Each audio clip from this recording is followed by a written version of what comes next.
জানো তো আজকে সকালের খাবারটা অনেক সকালে খেয়ে নিলাম। কেন? দাঁড়াও, পরে বলছি। আগে একটা কথা শেয়ার করে নিই তোমাদের সাথে। ইউটিউব থেকে যারা আমার ভিডিওটা দেখতেছো তারা প্লিজ চ্যানেলটা সাবস্ক্রাইব করে দিও।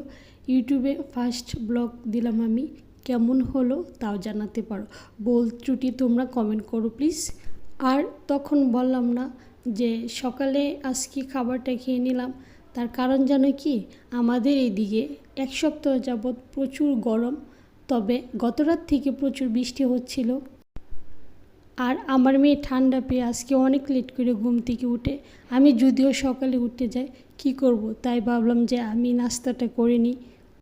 আমি ঘুম থেকে উঠি প্রথমে আরাধ্যাকে ডিমটা খাইয়ে নিই, তারপর আমি অন্য কাজ করি। আমার খাওয়া দাওয়া ফ্রেশ হওয়া পরে করে, আগে ওরটা করে নিই। যদিও সে আজকে উঠেনি তাই আমি নাস্তা করে নিলাম। আমি নাস্তা করেই অনেকক্ষণ বসেছিলাম, তারপর সে উঠল। হঠাৎ করে ঠান্ডা পেয়েছে তো, যার জন্য আর কি ঘুমটা ওর অনেক ভালো হয়েছে। মাঝে মধ্যে বৃষ্টি হলো, গরম কিন্তু কমে নাই। কিন্তু আজকে ওয়েদারটা অনেক ঠান্ডা। আমি খাওয়া দাওয়া করি, তারপর ওর কাছে যাই, গিয়ে দেখি ও না উঠে যাবে। এই তো উঠে পড়েছে। তারপর আমি রান্নাঘরে চেয়ারে দাঁড় করাই দিলাম। এইখানে দাঁড়িয়ে সে বৃষ্টি দেখতেছিল, তার মধ্যে আমি ওর চুলটা বেঁধে দিলাম। আসলে বাচ্চারা কি এমনই, চুল বাঁধলে চুল খুলে ফেলতে চায়। শুধু আমার মেয়ে নাকি তোমাদেরও বাসায় এমন পিচ্ছি থাকলে এই কাজটা করে? আমার কাছে মাঝে মধ্যে বিরক্ত লাগে, চুলটা খালি শুধু খুলে ফেলতে চায়।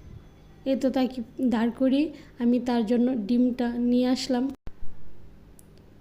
আমি না ওকে নিয়ে কাজ করতে পারি, তেমন কোনো প্রবলেম হয় না। রান্নাঘরে যদি টুকটাক কাজ থাকে সেইভাবে দাঁড়িয়ে থাকে আর আমি কাজ করি।